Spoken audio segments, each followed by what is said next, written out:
Hey guys, it's Hale Zeon. And Dr. Aggro. And we saw Suicide Squad. We did. Yes. Not together. I was actually in Tampa. No, that would be gay. Yeah. I was in Tampa watching it with a bunch of other men behind your back. You saw it after I did. Like, I've actually already reviewed this on Geekdom's channel. And I was just like, yeah, that's fine. Like, I got my thoughts out on there, but then I started hearing all the ridiculous amounts of backlash, and now you've seen it. I got your 2 cents. We're kind of on the same page on this movie. And all I can say is, it's not that bad. Like, I can understand why some people be like, not like it. But I don't get the ridiculous amount of hate it's getting. How, like, it's treated like absolute garbage. Because I think it's like a friggin' 12% or something. I can understand the amount of hate it's getting in context, because that seems like the narrative that's happening right now. The thing is, though, it's getting worse reviews than Batman v Superman by a landslide. Batman v Superman is like sitting. There are certain infectious diseases that shouldn't be getting worse reviews than Batman versus Superman. Right. Fuck that. Yeah. So just to think that, like, that film is, getting better reviews. Because, like, I still haven't seen the Ultimate Cut, but we're still going by, like, the theatrical cut. No, these motherfuckers are getting carried away. Yeah.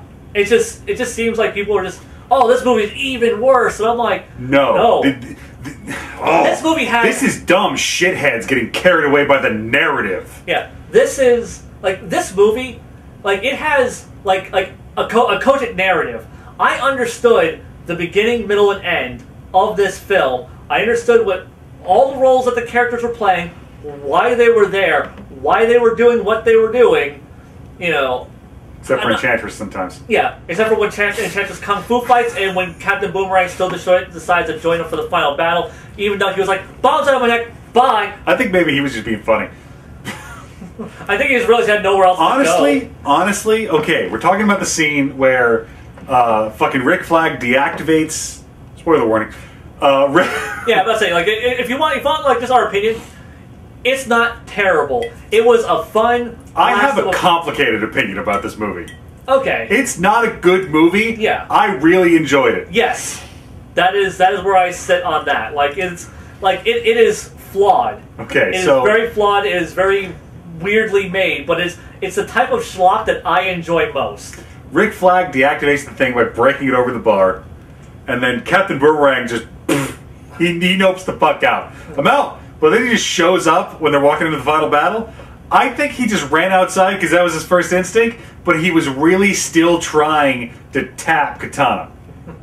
I really wish there had been some kind of scene that brings those 2 points. Like, they walk outside, he's just waiting outside the bar for them. And we're taking 5 seconds. And it's just, what do you... It's like, you guys are my only friends. Okay, now, we should address, this movie was apparently the victim of massive reshoots, some studio executives, designed by committee shit, taking it away from the creators, and just fucking this thing into the ground.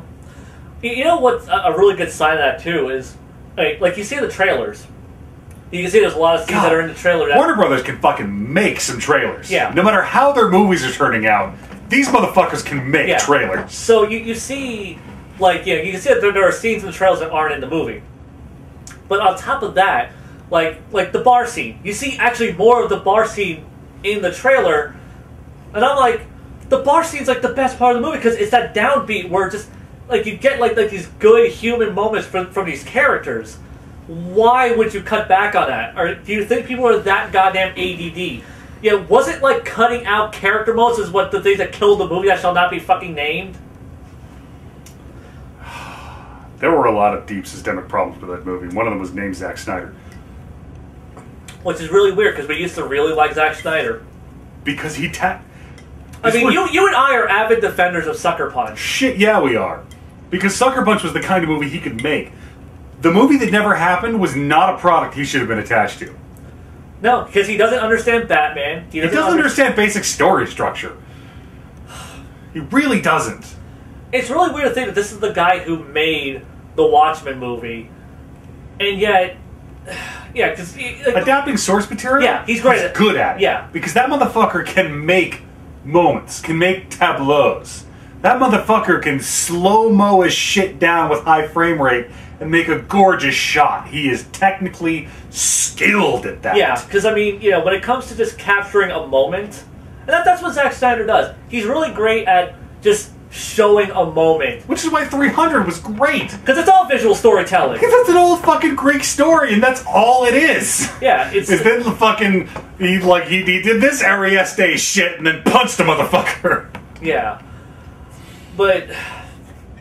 Yeah, this, though, I feel like this totally had a competent director behind it. It had a competent script. It's just... Apparently that there's... The studio had multiple edits made. Mm-hmm. Yeah, that's what I hear. And there's a lot of reshoots, a lot of edits. One of the edits were actually done by, like, a trailer house. And rumor has it, the one that's in theaters is the one that the trailer house made. Huh. Which would really explain the obnoxious use of music, the hard cuts to different things, and the rapid editing. I like the obnoxious use of music. See, so do I. Here's the thing about this movie, large scale. Mm-hmm. If we're talking about film craft and how to make a good movie or how to craft a good narrative, this movie is not that. See, the thing is, it's not. See, I kind of disagree. Really? Because this isn't cogent. It's not well shaped. It's not well formed. Well, the thing is, though, it's art. There isn't. I don't think that there should be a standard building block structure for art. There's a line I used to describe this movie. It's a line that I see on the internet a lot, and I can never find the guy who actually said it because it's on the internet. It's unattributed. It's him describing a woman he was in love with, and he says, "I would never say that she looked nice. She looked like art, and art isn't supposed to look nice. It's supposed to make you feel something." Suicide Squad is not a well-crafted cinema. But for what it is, it's gorgeous. All of its imperfections, all of its weird jankiness, except for a couple of the bad editing jobs during some action sequences, it really fits its own self. See, that's what I'm about to get at. Yeah, it's very metatextually appropriate. Yeah, because, when you think of the Suicide Squad, they're this ragtag motley crew of fucking villains, and they're off the wall. It is a superhero team-up movie the same way the Suicide Squad is a superhero team-up. Yeah, it's so when you have that jank editing, those fast cuts, the obnoxious music, that all feels to me like this perfect representation of this cast of characters, of this story you're telling, because I felt it complemented the narrative, it complemented the characters, it complemented the idea that they were going for. And so when you have people talk about the shitty rapid editing and just how everything is just hard to follow. I didn't have a problem following that first fight really could have been edited better. The fights. Yeah, the fights aren't necessarily the best edited thing, but as far as just how quickly it jumps from thing to thing to thing to thing. I don't feel like it was done on purpose, but what came out of that process? Yeah, I'm about to say happened to be because a lot of people complain about the storylines show up and don't go anywhere, and character arcs happen kind of and then don't resolve properly, and none of this fits the proper narrative form, and it doesn't make for a good, satisfying story. But it's Suicide Squad. The Suicide Squad themselves don't fit into a mold. It's just this big, noisy, clear-cut section of a story of a bunch of different characters that show up and leave. And no, they don't all get satisfying endings. They don't get satisfying character arcs. It's just, this is the thing that happened with all this complicated nonsense that got jumbled into a place because Amanda Waller is God's gift to Black Ops. The first time the first trailer happened for Suicide Squad, I didn't care about any of the rest of it. I went, that's Amanda Waller. Yes. Can I just say, Viola Davis fucking... She fucking hammers this movie. Have you gotten far enough in Arrow to see Waller in that? No, I don't think she's shown up. Okay, she's basically New 52 Waller, where she's young and sexy and Oh, well then yes. Okay, yeah, like a young, sexy black woman who's really. I don't really associate her with Amanda Waller. Yeah, but thing is though, and I'm like, that's not Amanda Waller. Trump trying because I hated what they did with her in the New 52. All I've seen is just what she looks like, and I'm like, that's not Amanda Waller. Amanda Waller is middle-aged, heavy-set, and just terrifying. Yeah. She sees this government employee who goes up to the fucking Justice League tower and goes, you fuckers need to calm this shit down. Yeah. I was really surprised because like in the first trailer, I thought because I didn't know who the hell Viola Davis was. Cause I just only started hearing her name recently because everyone's praising her performance because she's awesome in that movie. But the first time I saw, like when I saw the first trailer, I really thought she was played by Oprah. I was like, damn, Oprah, you're really stretching those acting chops. I totally believe that you're a sociopath. Just scary as hell. And then I found out that wasn't Oprah and I might be a little racist. All right. Well, since we're clearly doing an In Defense of Suicide Squad as a metatextual success, Amanda Waller was amazing. Yes. We should talk about the other thing. Okay. This Harley Quinn. Yes. Now, the conversation about Harley Quinn is always complicated because it's always what Harley Quinn is, what Harley Quinn was, what Harley Quinn should be, what Harley Quinn might be. Harley Quinn started as a Bruce Timm character. So Yes. yes, Batman the Animated Series Harley Quinn is Harley Quinn Prime. Yes. But since, and this is a personal thing for me, I always view comic book adaptations like mythology. So every town has a different story about who Hercules is. Right. Everybody's got a different version of Harley Quinn, and it might be a valid version of Harley Quinn as long as it's interesting and does service to the character. I'm going to lose a lot of fucking people on your channel who like me. I liked this Harley Quinn. No, I'm going to go ahead and say it right now. I'm in full defense of this Harley Quinn because, like, she is, in appearance, she is New 52 Hot Topic Harley Quinn. In her appearance. Which, I hate that fucking thing that they did, but, like I keep telling you, I hope New 52 Harley Quinn is like a segment of her character arc. Yeah, because, like, the thing I don't like about comic book Harley Quinn is that they keep trying to push her further and further away from the Joker. It's why I won't read any Harley Quinn comics. That's what I love about her current thing, is that you know, she started with the Bruce Timm series, the Joker's girlfriend, and they do this whole... I feel I need a break here. Harley Quinn and the Joker is not a relationship to emulate. They do not have a romance for the ages. It's not, we're both weird together. The Joker is a psychopath. Their relationship is using and abusive. Stop glorifying horrible interpersonal relationships. You're not going to get through to the Hot Topic kids. Fuck them.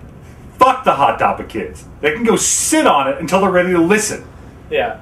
Harley Quinn was a horrible story of someone who just psychologically became dependent upon an abusive partner. And that's why I love Harley Quinn as a character, because she's this... Because the best Batman characters, in my opinion, are just the emotionally damaged, broken ones. Yeah. The people who really have, like, nothing left to live for other than these... It was something in Identity Crisis. Yeah. I think it was Deadshot was describing a bunch of the DC villains and, like, what they're in for. Some of them are in it for the honor, some of them are in it for the money. And he says the Bat villains, well, most of them just start out fried. Yeah, it's just... Like, they're always broken people from the get-go. Harley Quinn is so amazing in the original. Yeah, so, like, when you have this character, she's super intelligent, but she can't see through the manipulation and abuse that she's putting herself through the Joker. Like, that's interesting, because that's life. When, you know, this shit happens all the time, where some well-intentioned girl gets completely fucked over by some guy who fucking abuses and treats her like shit, but she keeps thinking he's going to change, and she keeps going back to him. That's fucking tragedy. That is fucking just... Like, that's humanity. And that is what made Harley Quinn such a great character, is because, you know, she represented that element of humanity. That thing that you don't want to fucking confront. That fucking negativity, that nastiness. Yeah. And that's honestly why I like New 52 Harley's story so far. They're getting her away from the Joker. She's doing a lot more, you know, stuff with Ivy. Well, I don't like that she's Deadpool. Well, no, that's dumb. But I feel like this is just her Stellar got her groove back sort of era. Where she's getting away from the Joker, she's trying to figure out who she is.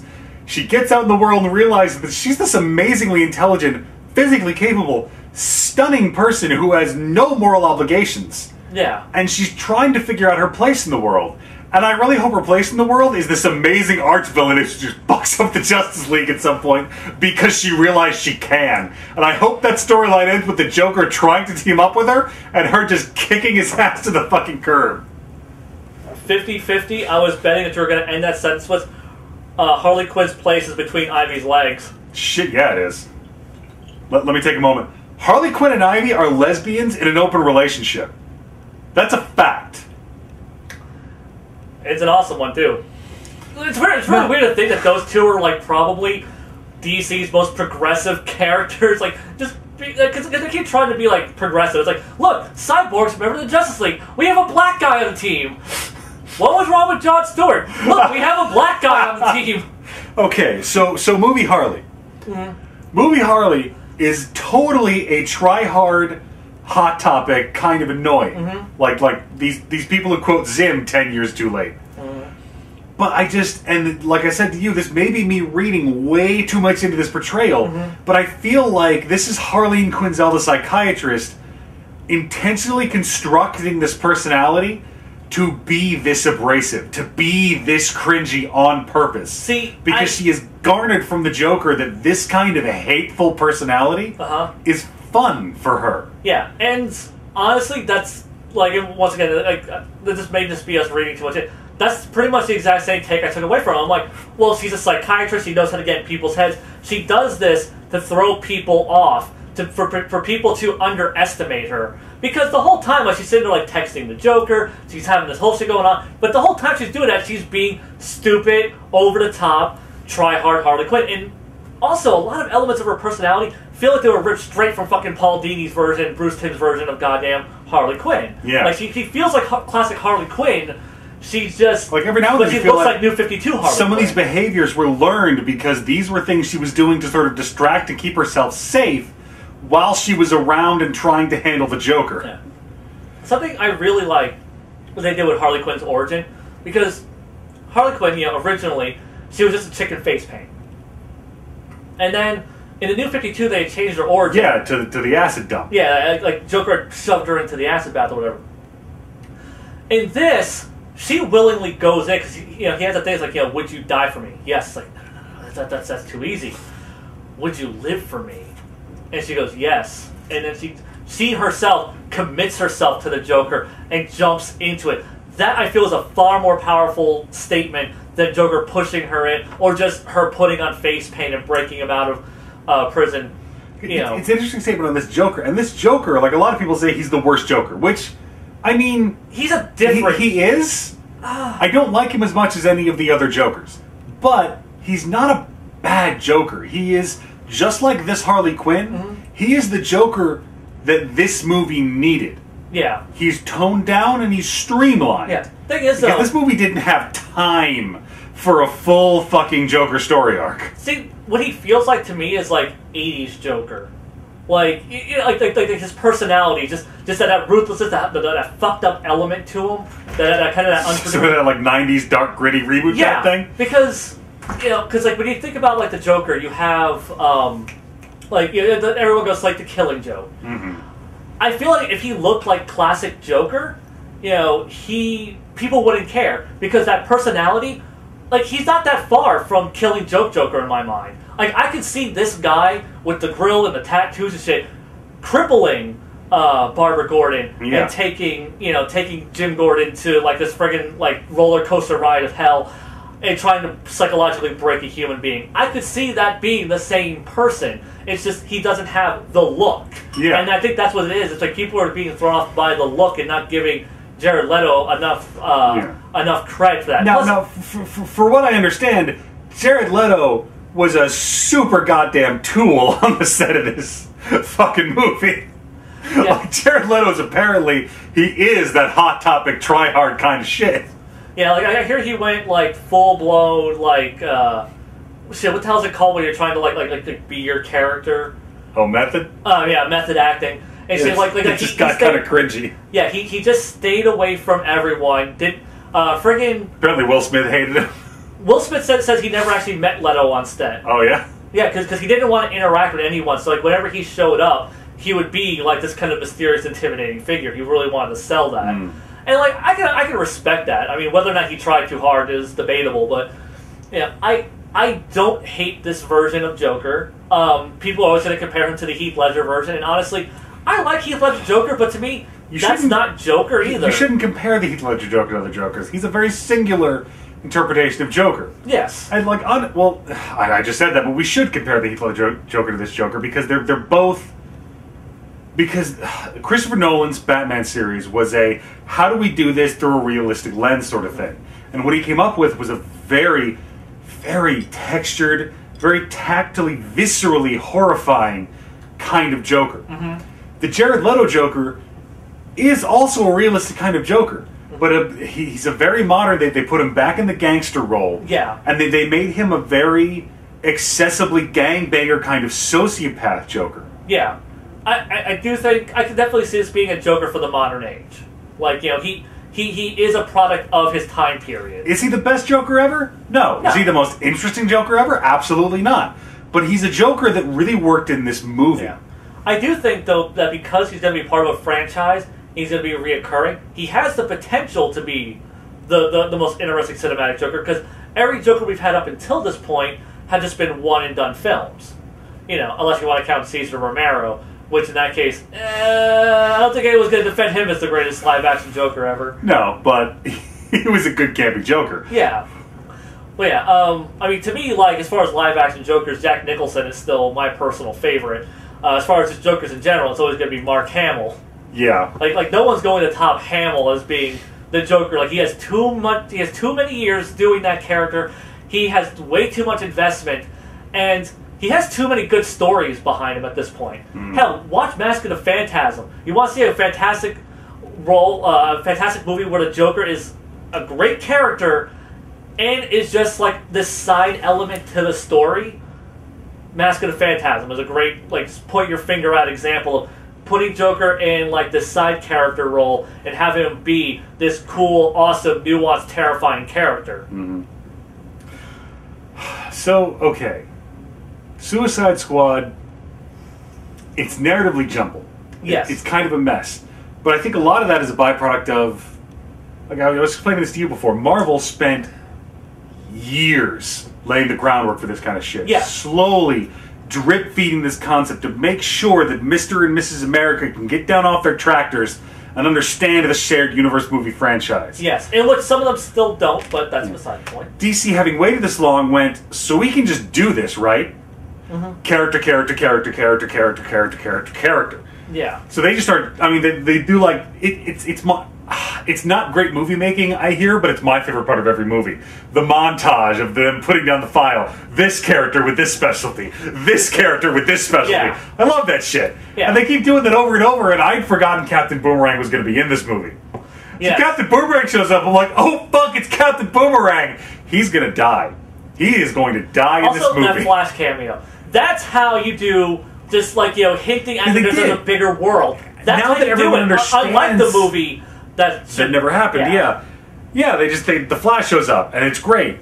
Captain Boomerang shows up and like he's gonna die, and then like they get into the city and a van pulls up and fucking Slipknot gets out, and I'm like, oh no, he's gonna die. I had the exact same reaction. I was like, why would you put Slipknot in the movie? To kill him off, because I was looking at the team lineup and I'm like, oh, I like Captain Boomerang. I don't want them to kill him.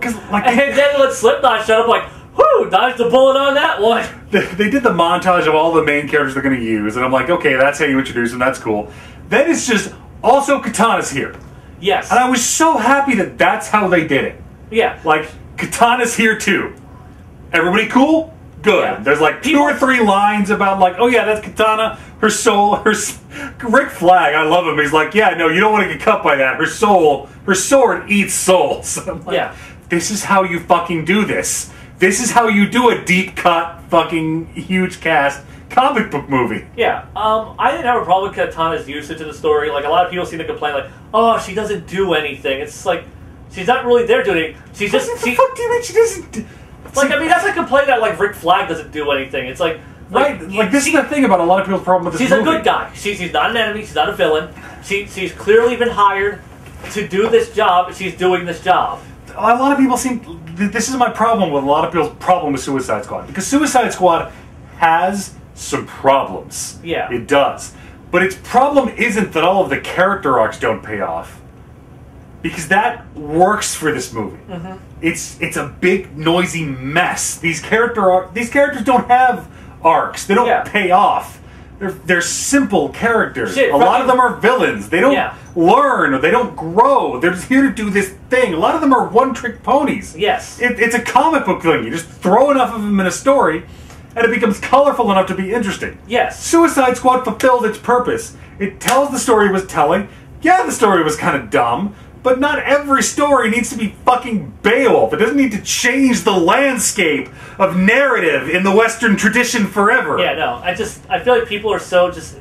They have this idea of, like, especially film critics, they have this idea of, like, what a movie needs to be, and when it doesn't fit that mold, or at least it doesn't fit it in, like what they consider an artistic way. Because you can break the mold, but you have to do it in this way that, like, the reviewers can find appreciative, that they can find, like, oh yes, this is an artistic interpretation, a way of reinventing this narrative. Suicide Squad wasn't trying to be that. It was a mess.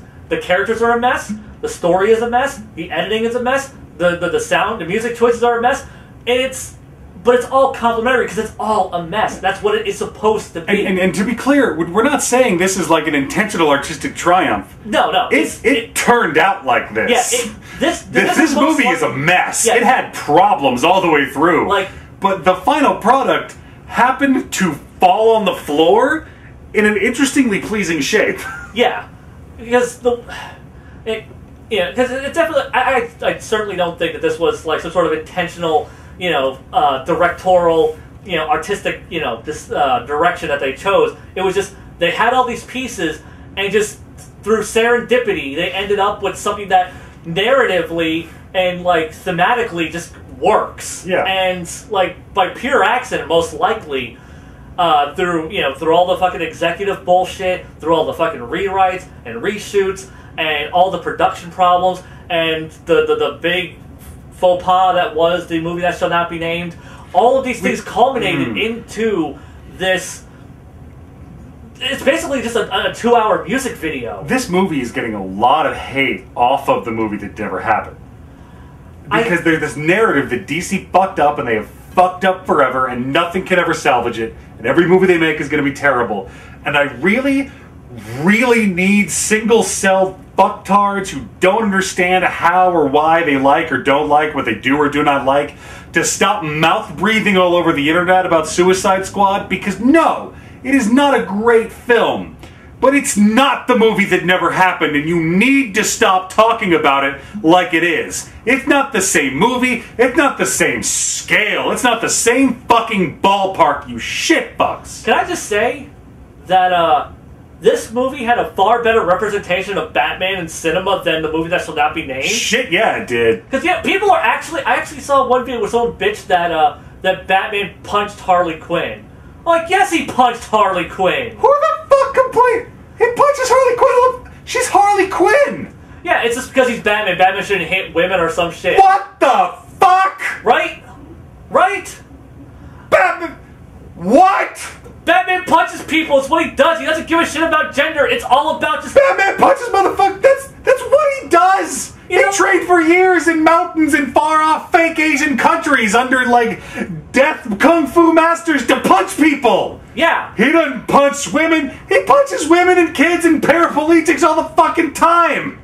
He punches people. He breaks their legs. Yeah. You should be happy that fucking Batfleck didn't snap her goddamn neck. Right? Batman doesn't punch women? Yeah, the thing is, though, because in the movie that shall not be named, that guy that they called Batman would not have jumped in to save her. Because he went in to rescue, presumably, both of them, but only Harley was there. Yeah, he was very better Batman in this movie. He was super Batman. Yeah. Because, like, the movie that never happened Batman would have just killed Will Smith. Yes. Like, in front of his daughter, snapped his head off like a fucking, just like a wig.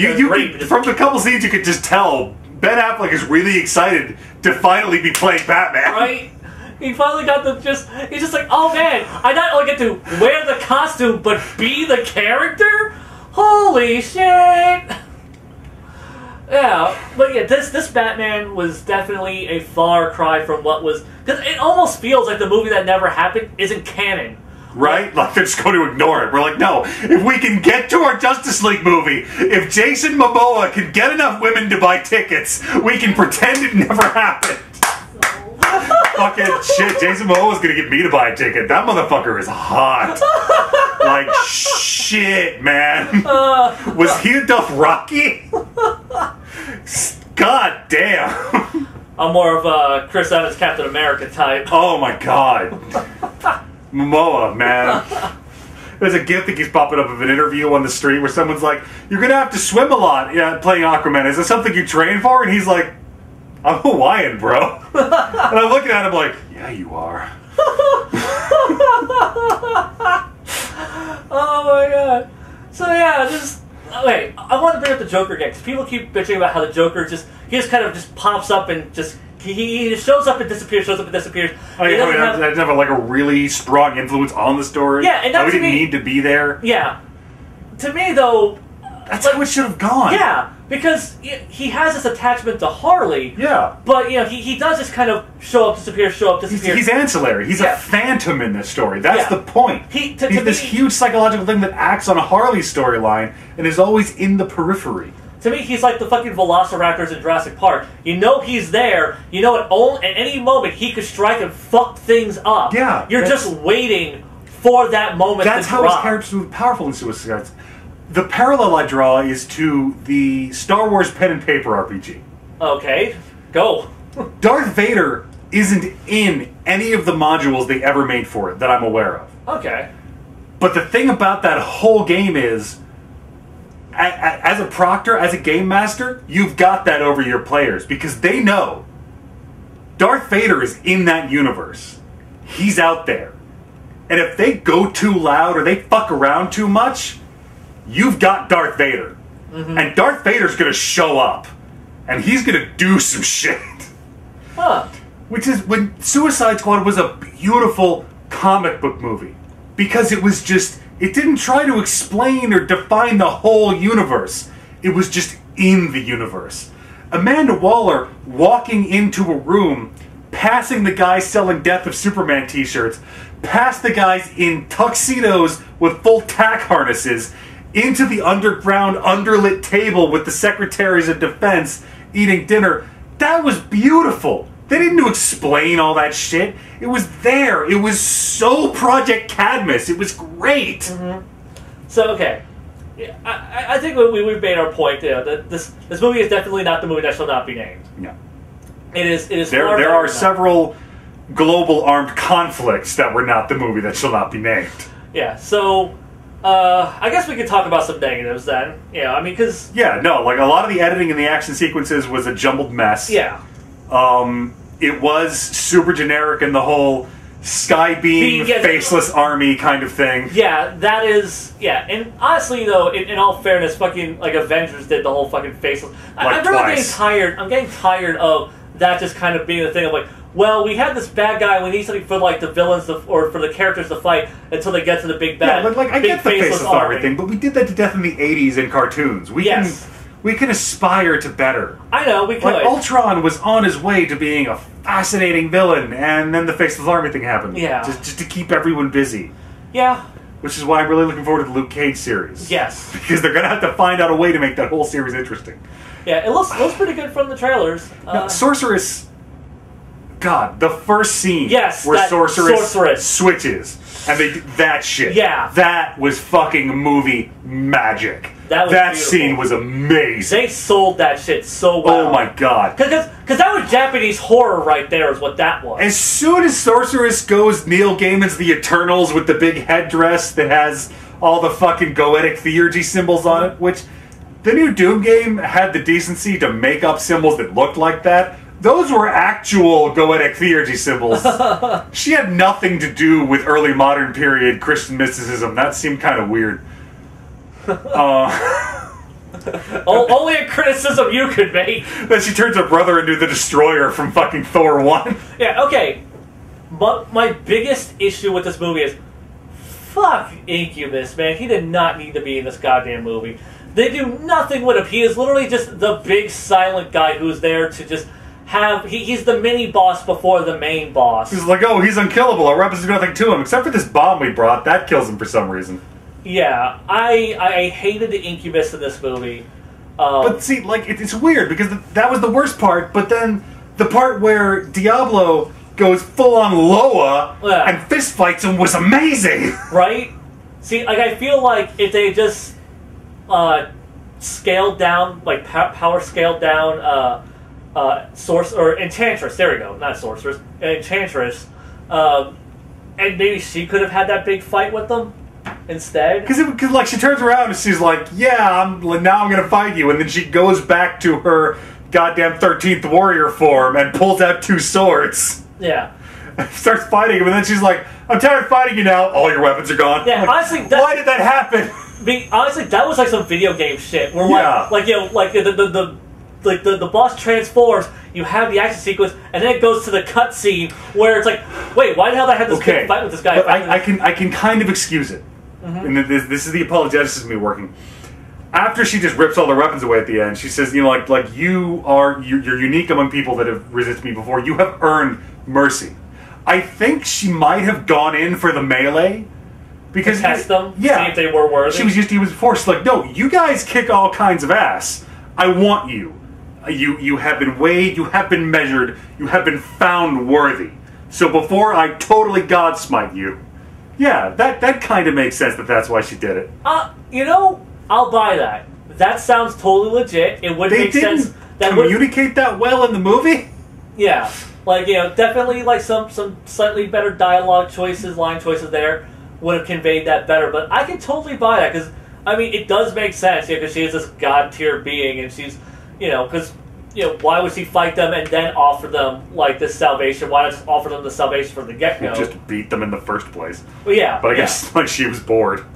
Yeah, so I could see that. I am totally down with that. That is now my new headcanon for what that scene meant. Now, here's the weird thing. My biggest problem with the character in this movie was Deadshot. Really? I feel like okay, I love Will Smith. And I love whenever Will Smith is Will Smithing it up in a movie. Yeah. I feel like Deadshot should have been a lot less Will Smith for that whole arc to make sense. I love the whole thing with him and his daughter. That was all beautiful. That was super Will Smith to the max, and that was amazing. But that whole thing between him and Flag, where it was like, I'm a soldier, you're a killer, you're going to cut and run, and he's on the car shooting motherfuckers. I feel like that half of his story arc would have made a lot more sense if he was a little more Deadshot. A little more clinical, a little more cold. I could see that. That's really the problem with a lot of the movie, of like, I feel like a lot of these story arcs were half written and then half transposed to some other version. Yeah, it seems that seemed to be a thing. Cause I feel like Boomerang had a whole story arc at some point. Yeah, I feel like certain characters definitely had more. This whole movie could have been about Captain Boomerang. This whole movie could have started with Boomerang. He'd have been introduced when they were on the landing zone getting ready to go into the city. This whole movie could have been from Boomerang's perspective. And it would have been amazing. This beautiful insertion piece into the DC Cinematic Universe. Why would Captain Boomerang of all people? Because Captain Boomerang is the character of all people. Why is he still a thing? Every version of the DC Universe, they make sure to update and modernize and threatenize Captain fucking Boomerang. He's this joke character, but he's always there. He's always in the lineup. He's always present. Every fucking event, Captain Boomerang shows up. Sometimes to kill Robin's father. Right? Which is still really odd use of it. Like seriously, like him killing Tim Drake's father and like Dr. Light raping, what was it, Plastic Man's wife or something? Yeah, but they thought it was Captain Boomerang at first who killed him. Because he's always there. He's this weird fucking Australian who's those razor boomerangs. His character's retarded. But he's a great, like, that as an eye-level character would have been great. Because he's a guy that throws knife boomerangs. So if we'd have followed him through this whole story, it would have been amazing. So, a character that I kind of 50-50, like, love and hate. Well, I don't hate him, it's just he had no character to speak of. Killer Croc. But I think that was done well. Yeah. Like he has he just kind of go yeah, like he's almost like the token black guy who goes, damn, shit, that was whack. Fucking when like Waller does her speech and he's like, I like her. Yeah. Like in the bar, that was his whole character arc. Where he's like, I'm beautiful. I'm like, that's Killer Croc's whole arc. Yeah. Killer Croc is like Solomon Grundy with a little more syntax. I do appreciate though the fact that Killer Croc was all makeup effects. Yeah. That was fantastic. That was really good. That was great. Because, like, I always think back to, like, the Amazing Spider-Man. I'm like, why couldn't that... Like, you can do a lizard person it's with fucking prosthetics, and it looks really good. It's a huge part of the sad song of Suicide Squad. Like, they made all these great decisions about how to make this movie. There were some really strong problems with this movie. And then they handed like all the footage off to be edited by some guy who makes music videos.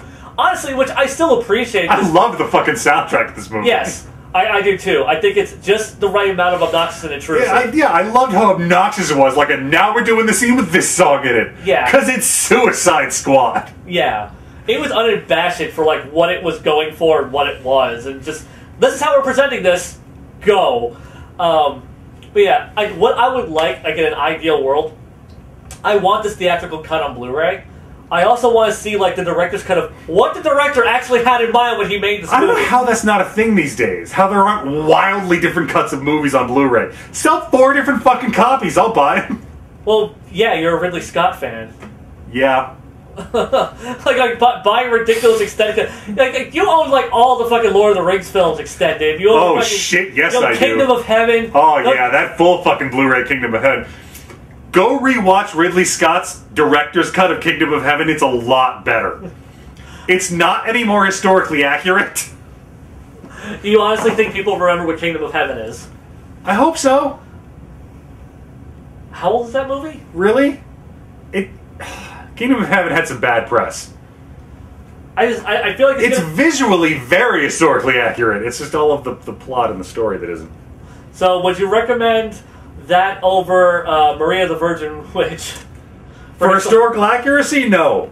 Okay. Maria the Virgin Witch is a lot more accurate. Because if you just take, all of the witch out... 100 Years War fiction is few and far between. I will take what I can fucking get. Oh, shit. Suicide Squad, it feels like... Because I went back later after I watched it and started listening to reviews and shit. Yeah, that's what I did, and I was just so confused by it. It's like Sucker Punch. It's one of those things where I'll die on this hill. Yeah. Suicide Squad, maybe they didn't mean it. Maybe it isn't good, but it's... What's the word? It's not meaningful. It's valuable. I can agree with There's that. value here. Yeah. There's good stuff in this movie. There are things to be seen. Yeah, honestly, I don't think you get this kind of viewing experience from any other movie. Because you want to talk about like experimental filmmaking. Yeah, they basically made a 2-hour music video. But they had the characters in the universe in the story that complemented that concept. They may not have intended it. It may, like I said, it may just all be fucking serendipity. But they made something that is, if not good, interesting. I think this is going to be one of those movies in the future. It's going to be a litmus test. If you're not sure of your friend's taste, ask them about Suicide Squad. Ask them why they didn't like it. Make them explain it. Have them stick to their fucking guns. Scene by scene. Did they not like this? Did they not like this? What's wrong with this character? Grill them about it. Suicide Squad will tell you what a person thinks is valuable in a movie. Yeah. Or just ask them if they liked Hardcore Henry or not. Because if they didn't, you can just go ahead and kill them.